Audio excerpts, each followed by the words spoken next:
Last lecture च active और passive immunity, natural active, natural passive, artificial active, artificial passive, ये सारा सीखा सी।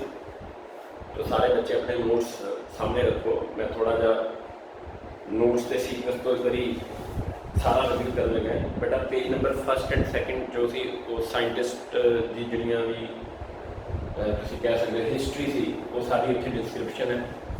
मैं तुहानूं दस्सिया सी कि भी ये आपां हिस्टरी याद नहीं करनी, जस्ट रीड दैम आउट, ठीक है ना। उसके बाद पेज नंबर सैकेंड ते वर्किंग ऑफ इम्यून सिस्टम सी वो भी कराता।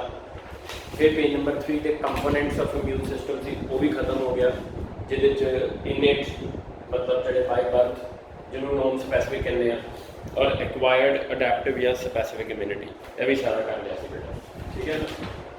उसके बाद ये सारे करके टॉपिक है एक्वायर्ड इम्यूनिटी वो भी खत्म हो गया। फिर एक्वायर्ड इम्यूनिटी दी टाइप्स हो गए। उसके बाद मैं एक टेबल बनवाया सी, there are 3 lines of defence.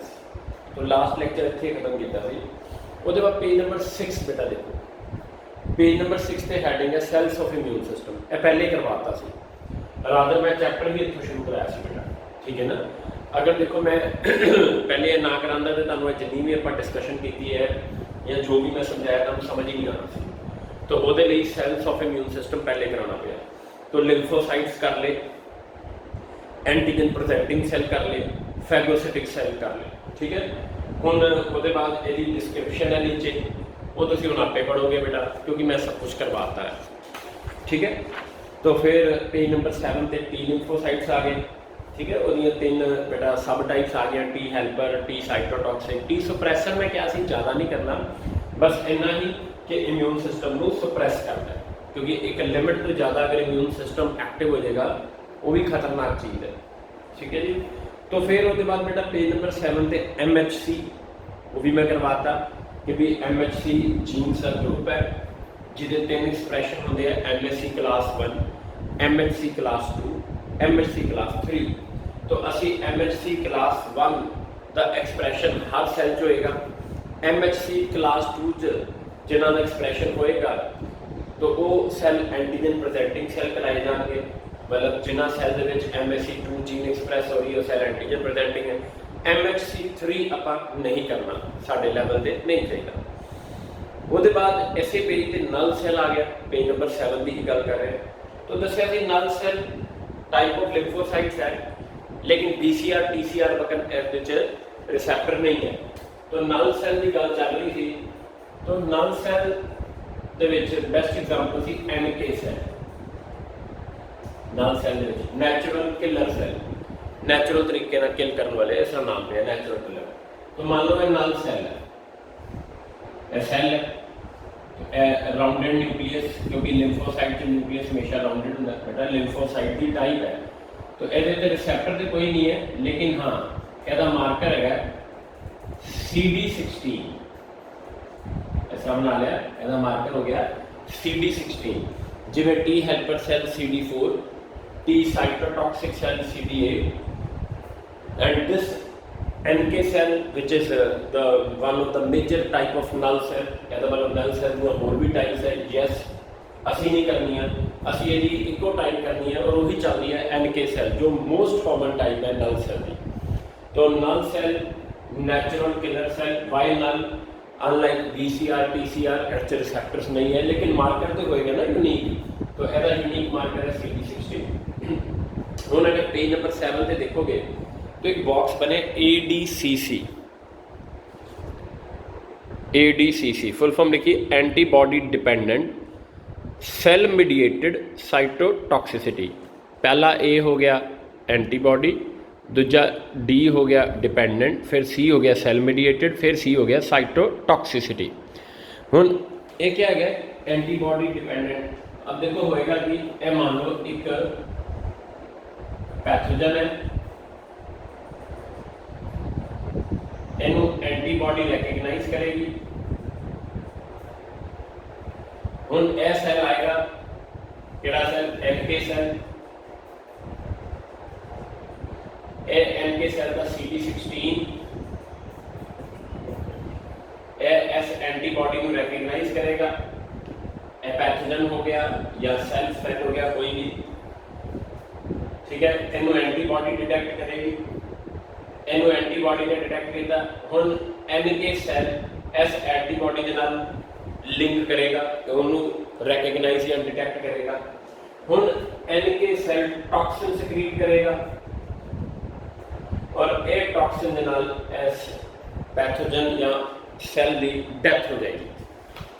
दोबारा देख लेते हैं, ये पैथोजन इनू एंटीबॉडी डिटेक्ट करेगा, ये एंटीबॉडी को डिटेक्ट करेगा क्योंकि हुण एंटीबॉडी ये ते लगी है, पूरा सिस्टम बन गया।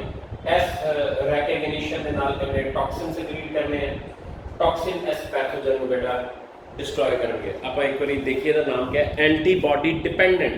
देखो ये जो डायग्रामेटिक रिप्रेजेंटेशन है, ये बेटा टॉक्सिन हो गए ना, तो टॉक्सिन विल किल दिस, तो यदि क्या लिखा है ADCC एंटीबॉडी डिपेंडेंट, ये एंटीबॉडी की डिपेंडेंस आ गई। सेल मीडिएटेड क्योंकि सेल्स इन्वॉल्व है, देखो सेल इन्वॉल्व है, दिस इज क्योंकि अल्टीमेटली तो सेल मार रहे हैं ना, तो एंटीबॉडी डिपेंडेंट, एंटीबॉडी की डिपेंडेंस है। सेल मीडिएटेड तो कौन मार रहा है, NK सेल, तो इस करके सेल मीडिएटेड के विच आएगा, ठीक है। लेकिन हाँ एक डिफरेंट केस हो गया ना, अगर आप नॉर्मल देखिए बी सेल किस तरह काम करते थे एंटीबॉडीज, ठीक है, और ये सेल मीडिएटेड रोल आ गया क्योंकि अल्टीमेटली इन्हें किलिंग करनी, तो सेल मीडिएटेड साइटोटॉक्सिसिटी क्योंकि इन्हें क्या सिक्रीट करने हैं, टॉक्सिन, इन्हें क्या सिक्रीट करने हैं, टॉक्सिन, तो सेल मीडिएटेड साइटोटॉक्सिसिटी ADCC। तो तुम यह डायग्राम ड्रॉ कर सकते हो बेटा जो नोट्स पढ़ोगे, ये देखो जो तुम MHC वाला पढ़ोगे तो इत्थे इनू हाईलाइट करना ना HLA in humans, MSC is called HLA। MSC is a general term in all organisms, human ਲਈ ਇਹਦਾ एक स्पैशलाइज्ड नेम है HLA ह्यूमन ल्यूकोसाइड एंटीजन। इनू लाइन ਨੂੰ हाईलाइट कर लेना। और क्रोमोसोम नंबर बेटा 6, भाई अगर आप कहिए जीन्स कितने पई हुई है तो मैं अगे भी दसिया सी क्रोमोसोम नंबर 6 ते पई है, ये भी लिखा है बेटा, तो क्रोमोसोम नंबर 6 ते पई है। और ह्यूमन दे विच MHC ਨੂੰ क्या कहते हैं HLA, इनू हाईलाइट कर लेना और बेशक कॉपी से भी नोट कर लेना क्योंकि कितना ना कितना NCERT में मिल जाएगा, करें। अब बेटा page number 8 antigen presenting cell करवाता है, उसके बाद बेटा एक बॉक्स है उत्थे क्या लिखा है, सी क्लासरूम नोट्स फॉर, देखो ओवरव्यू ऑफ ह्यूमोरल इम्यूनिटी, मतलब antibody mediated immunity, AMI cell mediated immunity. तो बेटा जो स्टार्ट से मैं करवाया सी ना कि भाई वो सारा एंटीजन आएगा, एंटीजन प्रेजेंटिंग सेल प्रोसेस करके प्रेजेंट करेगा टी हेल्पर साइटोकाइन, साइटोकाइन को बी सेल टी सेल को एक्टिवेट करेगा, बी सेल प्लाज्मा सेल से मेमोरी सेल्स बननगे, TC cell cytotoxic T lymphocytes और मेमोरी TC सेल बननगे, वो सारा बेटा उस दी गल चलती है। उसके बाद आ गया summary of bodies natural defence. अगर तुम पढ़ोगे तो ये भी सारा करवाता है, इन बेटा हम सारा रीड करना। ये देखो ये वर्ड आया ना अनामनेस्टिक, तो आ गया ना सेकेंडरी इम्यून रिस्पॉन्स। बेटा याद करो मैं ग्राफ बनवाया सी, प्राइमरी इम्यून रिस्पॉन्स में लगभग 10 तो 14 दिन लगे थे। सेकेंडरी इम्यून रिस्पॉन्स का मतलब हो गया सैकेंड टाइम ऑनवर्ड इनकाउंटर। तो सेकेंडरी जो इम्यून रिस्पॉन्स है वो एक तो अचीव्ड अर्लीयर एंड हाईलाइटेड, भाई 14 दिनों तो पहले आएगा, और हाईलाइटेड बेटा अपना ग्राफ चेक करो, ग्राफ बनवाया ये पढ़ लेना। हुण आ गया जी एंटीजन। नैक्सट बेटा पेज नंबर 8 अपनी कॉपी के हैडिंग मारोगे एंटीजन। तो क्या होता है antigen, antibody generating, antibody generating. तो ये बन गया एंटीबॉडी का एंटी चुक लिया और जनरेटिंग का जन चुक लिया।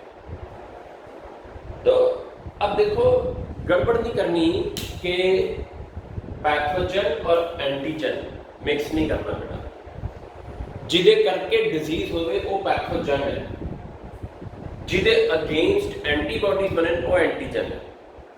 तो अगर तुसी एच गड़बड़ करती पैथोजन एंटीजन नहीं करता तो बेटा फिर ब्लंडर हो जाएगा, क्योंकि पैथोजन एक अलग चीज है, एंटीजन एक अलग चीज है। डिजीज जनरेटिंग पैथोजन और जिदे अगेंस्ट एंटीबॉडीज बनन वो एंटीजन। तो क्वेश्चन यह आता है माइंड च, क्या एंटीजन पैथोजन नहीं हो सकता? बिल्कुल हो सकता है, लेकिन हर एंटीजन पैथोजन नहीं होएगा।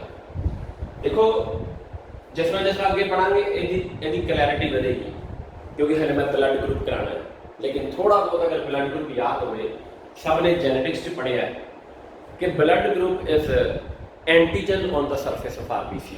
अगर अपन कोई पूछे व्हाट इज ब्लड ग्रुप, तो ब्लड ग्रुप का टॉपिक आ रहा है, मैं टाइप करके लैक्चर जो भी पहुंच जावांगे उत्थे। तो ब्लड ग्रुप बेसिकली क्या है, एंटीजन। तुसीं सब ने पढ़िया, बॉटनी च सब ने पढ़ाया, अगर 3 तरह के ब्लड ग्रुप होंगे ए बी ते ओ।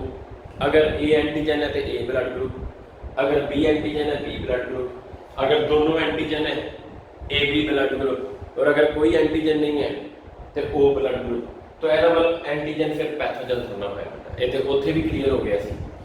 तो antigen is not always pathogen, this is very important. अगर तुम ये मिक्स करता तो बहुत बड़ा ब्लंडर हो जाएगा। पैथोजन जो डिजीज जनरेट करे, एंटीजन कोई भी केमिकल, अब मान लो चौक ही है, किसी के अंदर चौक इनहेल हो गया तो वो अगेंस्ट एंटीबॉडीज बन गया तो वो भी एंटीजन हो गया। मतलब इन शॉर्ट मुकाइए कोई इम्यून सिस्टम इको लैंग्वेज समझता है, self non self, pathogen non pathogen नहीं, self non self. Whatever self वो against no antibodies and whatever non self वो अगेंस्ट ऑलवेज एंटीबॉडीज। ऐसा मतलब कोई भी चीज़ जो साड़ी सेल्फ नहीं है वो एंटर करेगी तो immune system will recognise it as a non self और वो अगेंस्ट एंटीबॉडी जनरेट होनी है, तो वो क्या बन जाएगा, एंटीजन। तो मतलब इन शॉर्ट एंटीजन कोई भी वो केमिकल, पैथोजन कुछ भी वो चीज़ जिदे अगेंस्ट एंटीबॉडीज बनन उन्होंने आप क्या कहेंगे, एंटीजन। ठीक है जी। और पैथोजन जो डिजीज कॉज करे, all antigens are not pathogen. अब ब्लड ग्रुप है तो ब्लड ग्रुप इज एंटीजन, तो ब्लड ग्रुप पैथोजन थोड़ा है। तो अब क्यों एंटीजन है खुदे, क्योंकि खुदे अगेंस्ट एंटीबॉडीज बनी है। जो टर्मिनोलॉजी है उसकी गहराई समझो, एंटीबॉडीज जनरेटिंग जिदे अगेंस्ट एंटीबॉडी बन गई वो क्या कहलाया जाएगा, एंटीजन। जिदे अगेंस्ट एंटीबॉडीज बन गई क्या कहलाया जाएगा, एंटीजन। और जो डिजीज कॉज करेगा वो क्या कहलाया जाएगा, पैथोजन। हो सकता है कुछ एंटीजन पैथोजन हो सकता है कुछ ना हो, ठीक है कि नहीं। लेकिन जो पैथोजन होएगा ਉਹਦੇ अगेंस्ट से हमेशा ही एंटीबॉडीज बननगियां, भावे जितने पैथोजन ही और भावे जितने इम्यून सिस्टम, पर फाइट तो होएगी ना बेटा।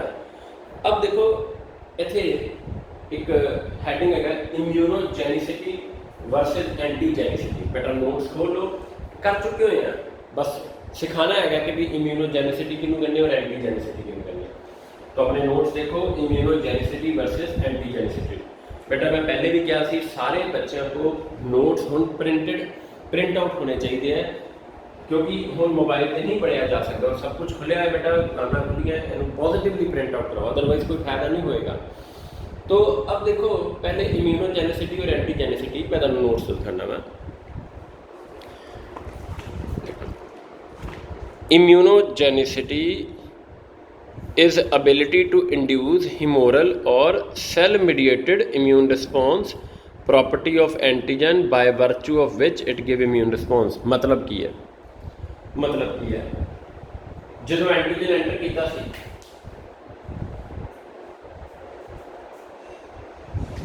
तो एंटीजन एंटीजन प्रेजेंटिंग सेल ने उन्हें प्रोसेस किया, प्रेजेंट किया, किनू प्रेजेंट किया, टी हेल्पर सेल को प्रेजेंट किया। जो उन्होंने टी हेल्पर सेल में प्रेजेंट किया तो टी हेल्पर सेल ने साइटोकाइन सिक्रीट किए, साइटोकाइन ने टी बी सेल और टी साइटोटॉक्सिक सेल को एक्टिवेट किया। बी सेल प्लाज्मा सेल और मैमरी सेल बने और प्लाज्मा सेल ने एंटीबॉडी सिक्रीट की और साइटोटॉक्सिक टी लिम्फोसाइट बने और मैमरी टीसी सेल बने। ठीक हो गया।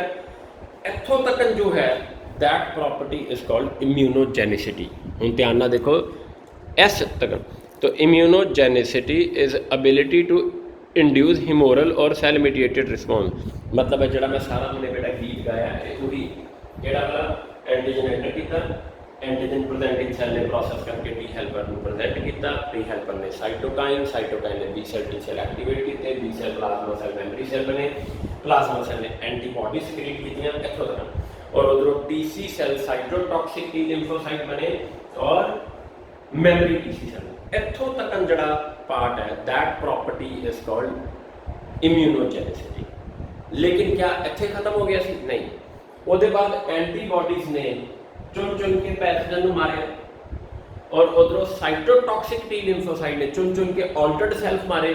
वो जो सेकंड हाफ है मारन वाला, तैयारी वाला हाफ हो गया इम्यूनोजेनिसिटी और मारन वाला हो गया एंटीजेनिसिटी। समझ आ गया बेटा? इन दो पार्ट्स से स्टोरी में डिवाइड करता। जितों तक आप गया भी एंटीबॉडी सक्रीट हो गई हैं प्लाज्मा सेल तो और साइटोटॉक्सिक टी लिम्फोसाइट तैयार हो गए, तो वो एक हाफ। क्या तैयारी ही सब कुछ थी? नहीं। उसके बाद किलिंग शुरू हुई, एंटीबॉडी ने चुन चुन के ब्लड वाले पैथोजन मारे, साइटोटॉक्सिक टी लिम्फोसाइट ने चुन चुन के ऑल्टर्ड सेल्फ मारे। यह सैकेंड हाफ ऑफ स्टोरी हो गया। वो फर्स्ट मतलब जो आप पढ़िया उन्होंने दो पार्ट्स या दो सैगमेंट डिवाइड करता। पहला हाफ इम्यूनोजेनिसिटी, दूसरा हाफ एंटीजेनिसिटी। पहला हाफ कितों तक एंटीबॉडी सक्रीट होने तक प्लस साइटोटॉक्सिक टी लिम्फोसाइट बनने तक। दूसरा हाफ ये जो एंटीबॉडीज पैथोजन को मारेंगे, ठीक है, और साइटोटॉक्सिक टी लिम्फोसाइट की ऑल्टर्ड सेल्स को मारेंगे। ठीक हो गया जी? अब देखो ए बेटा, तो इत्थे एक लाइन लिखी है, although a substance that induce specific immune response is usually called an antigen but some time also called immunogen, क्योंकि इम्यूनोजेनिसिटी प्रॉपर्टी भी है ना बेटा, ठीक है ना। अब देखो एंटीजेनिसिटी की की लिखा है, is ability to combine specifically with final product of इम्यून्स।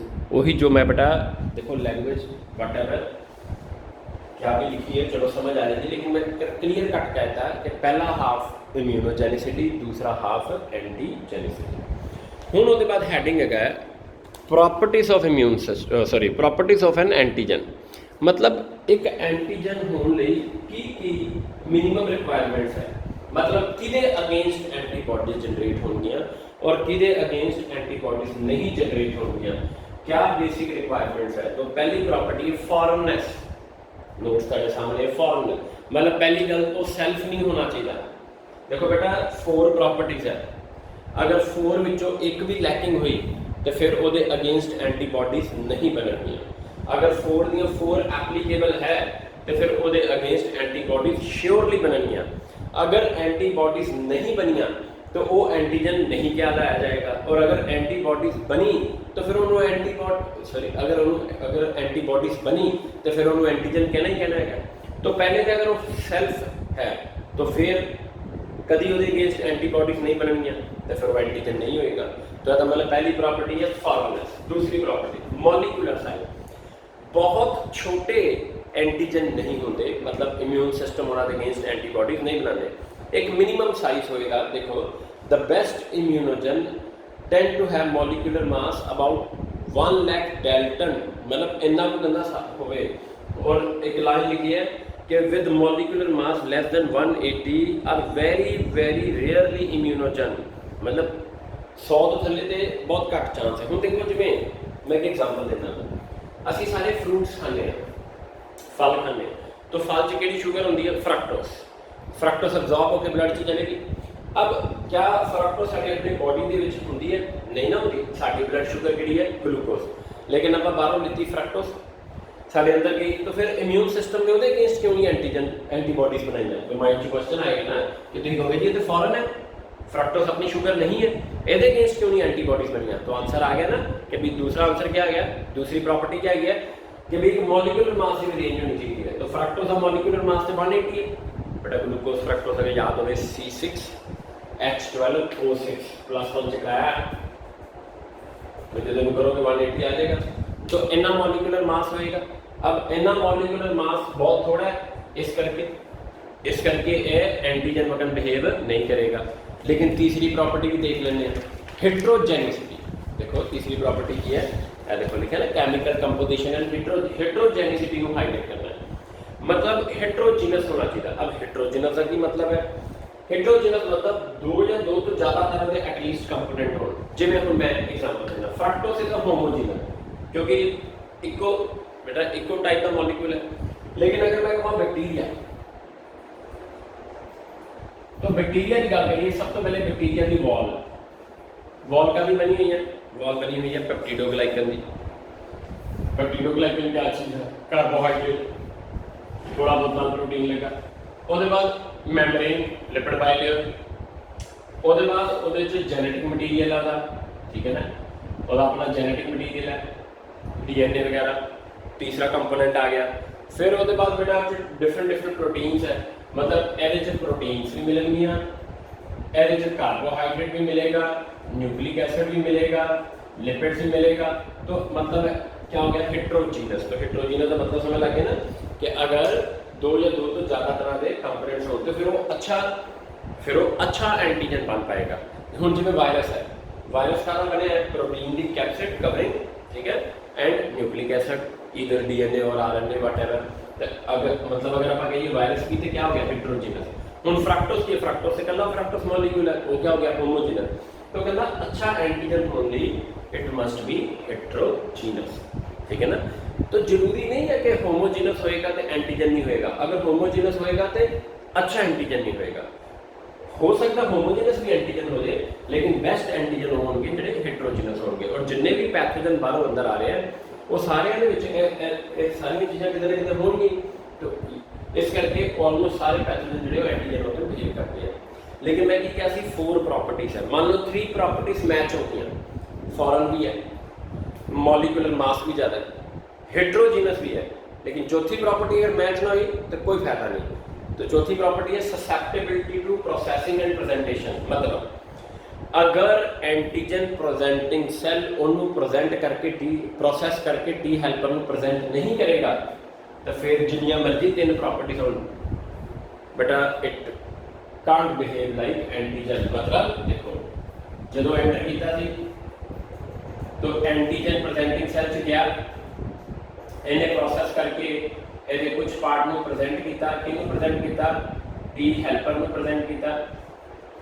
तो मान लो कहना अगर ये चीज़ नहीं होती, अगर इस तरह नहीं होता प्रोसेसिंग प्रेजेंटेशन, तो बेटा it can't behave like antigen. तो देखो पॉसिबल ही नहीं है, क्योंकि ये बाद इन्हें साइटोकाइन बनानी सी। बेटा पिछला लेक्चर सामने बोल सकते जिन्होंने नहीं याद है, ये बाद इन्हें साइटोकाइंस बनानी है।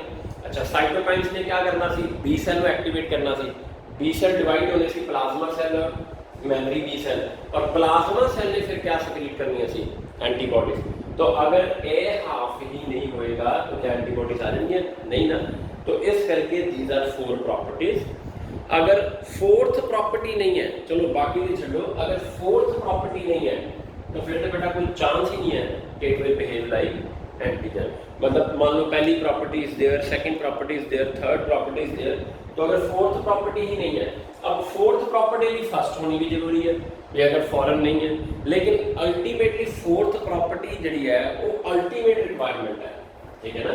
अगर बेटा 4th प्रॉपर्टी नहीं है तो गल नहीं बननी, और 4th प्रॉपर्टी जो है वो अल्टीमेट रिक्वायरमेंट है। अदरवाइज 4 दी 4 प्रॉपर्टी ठीक है, लेकिन इन्होंने 4 विचों भी जी प्राइम जिन्हों कहते हैं वो 4th है, क्योंकि अगर वो नहीं होएगी तो पहले 3 मायने नहीं रखते, और अगर पहले 3 है कि नहीं है, अगर 4th हो गई तो फिर एंटीबॉडी बननियाँ ही बननियाँ, अदरवाइज प्रॉपर्टीज 4 ही रहनियाँ। वो बेटा जस्ट नीचे बॉक्स से लिखा है एपीटोप। तो बेटा एपीटोप देखो, मैं एक एंटीजन बनाया, तो एंटीजन तो काफ़ी बड़ा होता है, और एंटीजन से जो एंटीबॉडी लगती है तो मजे की गल है कि एंटीबॉडी एंटीजन के कंपैरेटिवली बहुत बहुत बहुत छोटी होती है। हमारा बोलना है एंटीबॉडी एंटीजन के मुकाबले बहुत छोटी होती है। मान लो जिन्हें हमने एंटीजन है एग्जाम्पल के तौर पर, और ए एंटीबॉडी है मान लो, तो साइज का फर्क आ गया काफ़ी। रफली बेटा बनाया है तो साइज का डिफरेंस आ गया। कौन बड़ा है? एंटीजन, और कौन छोटा है?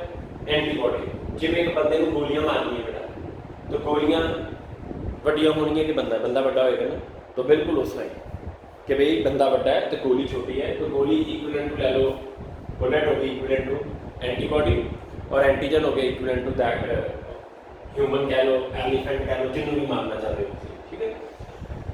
तो अब जो एंटीबॉडी एंटीजन को लगती हैं, तो अब इतनी छोटी एंटीबॉडी सारे एंटीजन तो लगेगी नहीं बेटा जी, ये तो बहुत छोटी है, सारे एंटीजन तो लगे। अब जड़े पार्ट ने एंटीजन को लगती है एपीटोप कहने, देखो मैं ग्रीन कलर का बनाए, थोड़े बनाए हैं, ढेरों ढेर होंगे डायग्राम जी बेटा 10 को बन गए होंगे, ठीक है ना, 10-11 जितने भी बने होंगे। तो ये बेटा एक्चुअली की होता है कि भी एंटीजन है, वो ਪਾਰਟ ਐਂਟੀਜਨ ਦੇ ਜਿਨ੍ਹਾਂ ਨੂੰ ਐਂਟੀਬਾਡੀ ਐਕਚੁਅਲੀ ਚ ਲੱਗਦੀ ਹੈ ਉਹਨੂੰ ਆਪਾਂ ਕੀ ਕਹਿੰਦੇ ਨੇ ਐਪੀਟੋਪ ਜਾਂ ਐਂਟੀਜੀਨਿਕ ਡਿਟਰਮੀਨੈਂਟਸ। अब देखो डायग्राम ਚ शो ਕੀਤਾ ਹੈ एंटीबॉडी छोटी है और एंटीबॉडी किनू लगेगी एपिटोप ਨੂੰ। ਹੁਣ तक की पढ़ते सी एंटीबॉडी किनू लगेगी एंटीजन ਨੂੰ।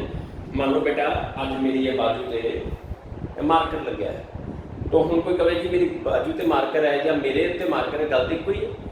अगर बाजू के नाल आम के नाल अटैच्ड है तो अगर मैं कहूँगा जी ये देखो मार्कर मेरे नाल अटैच्ड है, कन्वर्सली मैं कहूँगा नहीं है मेरी बाजू नाल या मेरी आम नाल अटैच्ड है, गल तो कोई है बेटा कि भाई बॉडी तो मेरी है ना। तो बिल्कुल एंटीबॉडी लगी एंटीजन से है लेकिन पूरे एंटीजन नहीं लगती क्योंकि एंटीबॉडी बहुत छोटी है और एंटीजन वो कंपैरिजन च वड्डा है। तो एंटीबॉडी वो स्पैसिफिक टारगेट या पॉइंट से लगती है, उस स्पैसिफिक पॉइंट को क्या कहते हैं एपिटोप। नंबर 1 एक एंटीजन के कितने एपिटोप होंगे वेरी करेगा ਉਹਦੇ ਸਾਈਜ਼ ਤੇ ਉਹਦੀ ਕੁਆਲਿਟੀ ਤੇ, ठीक है। और एक एंटीजन ਨੂੰ ਕਿੰਨੀਆਂ एंटीबॉडीज ਲੱਗਣਗੀਆਂ ਉਹ ਵੀ वेरी करेगा, जिन्ने एपिटोप्स लगभग बेटा उन्हीं एंटीबॉडीज लगणगीਆਂ। कैजुअली की बोलते हैं antigen sorry antibody binds with antigen. आज एक स्टेप एक बॉडी और पर चढ़ाएंगे बेटा, हम थोड़ा जा एडवांस हो गया कि antibody binds with epitope of N antigen. पहले क्या बोलते सी कि एंटीबॉडी बाइंड्स विद एंटीजन, हम कहेंगे antibody binds with epitope of antigen. ठीक हो गया। आगे जाके एक और चीज सिखानी है जो एंटीबॉडी सिखाऊंगा, ठीक है ना। लेकिन आज लिए ना कि भाई ਇਹਦਾ मतलब यह हो गया एक एंटीजन को कितनी एंटीबॉडीज लगणगीਆਂ तो बेटा वो डिसाइड होएगा कि उत्ते एपिटोप से, वो कि उत्ते डिसाइड होएगा एपिटोप उत्ते। तो मैं पढ़ना है, देखो की लिखा है। इम्यून सेल और antibodies do not interact with और recognize entire immunogen और antigen molecule, instead बेटा मैं बॉक्स वाला पढ़ रहे हैं, हेडिंग दिता है ना एपिटोप, हाँ। Instead it recognizes discrete site, the specific sites on antigen called epitopes. Epitopes are genetically active region of an immunogen या antigen that binds to specific site of antibody. See diagram for classroom notes। बेटा वो diagram story जितनी मर्जी लिखी है पर मैं simple language में समझाता बेटा, तो इन्हें ड्रॉ करो। और अगला टॉपिक देखो कि आया इम्यूनोग्लोबुलिन, हेडिंग पा दो बेटा, वो ड्रॉ करके और हेडिंग पाओ। तो इम्यूनोग्लोबुलिन अगे डिस्कस ही ग्लोबुलिन्स प्रोटीन्स है, जिवें एल्ब्यूमिन है ना, albumin is a most abundant plasma protein. Albumin का नाम से लगभग दोनों नाम सुने +1 से, पर एल्ब्यूमिन तो बेटा एग के वाइट च भी होती है, ठीक है ना। तो इस तरह ही एल्ब्यूमिन साडे ब्लड च भी है। तो most abundant plasma protein albumin है। Second most abundant plasma protein is globulin. तो ग्लोबुलिन देखो 3 प्रकार की होती है, alpha globulin, beta globulin, gamma globulin. Alpha ते beta are synthesised by liver. Gamma globulin देखो इनमें सभी देख कहते हैं गामा ग्लोबुलिन, एदा ही दूसरा नाम इम्यूनोग्लोबुलिन है। एओ ग्लोबुलिन है, देखो एओ ग्लोबुलिन है जो इम्यूनिटी प्रोवाइड करनी है। बहुत आसान है, कुछ इन्ना टफ नहीं है। वो ग्लोबुलिन जिहदा इम्यूनिटी च रोल है उन्होंने कहता आप immunoglobulin. Globulin having role in immunity, immunoglobulin, ठीक हो गया। और वो केड़ी कैटेगरी है, गामा ग्लोबुलिन, ठीक है जी। तो अब एक ब्रॉड टर्म हो गई और इन्हां नूं कौन, these are mostly synthesised by B cell या plasma cell. These are mostly synthesised by B cell and plasma cell. मतलब लिवर नहीं बनाएगा ना बेटा, लिवर नहीं बनाएगा, लिवर अल्फा बीटा बनाएगा। और अल्फा बीटा का इम्यूनिटी च कोई रोल नहीं है, अल्फा बीटा का इम्यूनिटी च कोई रोल नहीं। तो इसे करके अल्फा बीटा इम्यूनोग्लोबुलिन नहीं है, गामा वाला इम्यूनोग्लोबुलिन है। लेकिन गामा वाले को फिर लिवर नहीं बनाएगा, उन्होंने इम्यून सेल बनाएंगे। और इम्यून सेल जो बी सेल या प्लाज्मा सेल तो बड़े मेजर इम्यून सेल है। और एंटीबॉडीज क्या चीज है, antibodies are type of immunoglobulin. तो इम्यूनोग्लोबुलिन ब्रॉड हो गया और इम्यूनोग्लोबुलिन की जिहड़ी मेन टाइप है ਉਹ ਐਂਟੀਬਾਡੀਜ਼ ਹੈ। ਜਿਵੇਂ ਮੰਨ ਲਓ ਕਈ ਤਰ੍ਹਾਂ ਦੇ ਇਮਿਊਨੋਗਲੋਬਿਨ ਹੈ, ਲੇਕਿਨ ਜੋ ਮੇਜਰ ਟਾਈਪ ਆਫ ਕਿਆ ਹੈਗੀ ਹੈ ਐਂਟੀਬਾਡੀ। ਜਿਵੇਂ ਯਾਦ ਕਰੋ ਅਸੀਂ ਐਂਡਰੋਜਨ ਮੇਲ ਜਨਰੇਟਿੰਗ ਹਾਰਮੋਨ, ਪ੍ਰਿੰਸੀਪਲ ਐਂਡਰੋਜਨ ਟੈਸਟੋਸਟੇਰੋਨ, ਪਰ ਮੇਨ ਕਿਆ ਹੈਗਾ ਟੈਸਟੋਸਟੇਰੋਨ, ਬਾਕੀ ਨਿੱਕੇ ਮੋਟੇ ਹੈ। ਸਿਮਿਲਰਲੀ ਇਮਿਊਨੋਗਲੋਬੁਲਿਨ ਬ੍ਰੌਡ ਟਰਮ, ਉਹਦੇ ਵਿੱਚ ਮੇਨ ਜੋ ਉਹਦੀ ਟਾਈਪ ਹੈ ਉਹ ਕਿਆ ਹੈਗੀ ਹੈ ਐਂਟੀਬਾਡੀ। ਠੀਕ ਹੈ, तो ਹੁਣ ਮੈਂ ਐਂਟੀਬਾਡੀ ਦੀ ਡਾਇਗਰਾਮ ਡਰਾ ਕਰੂੰਗਾ ਬੇਟਾ, ਇਹ ਨੋਟ ਕਰ ਲਓ ਬੇਟਾ। ਹਾਂ, तो बेटा एंटीबॉडी की डायग्राम हम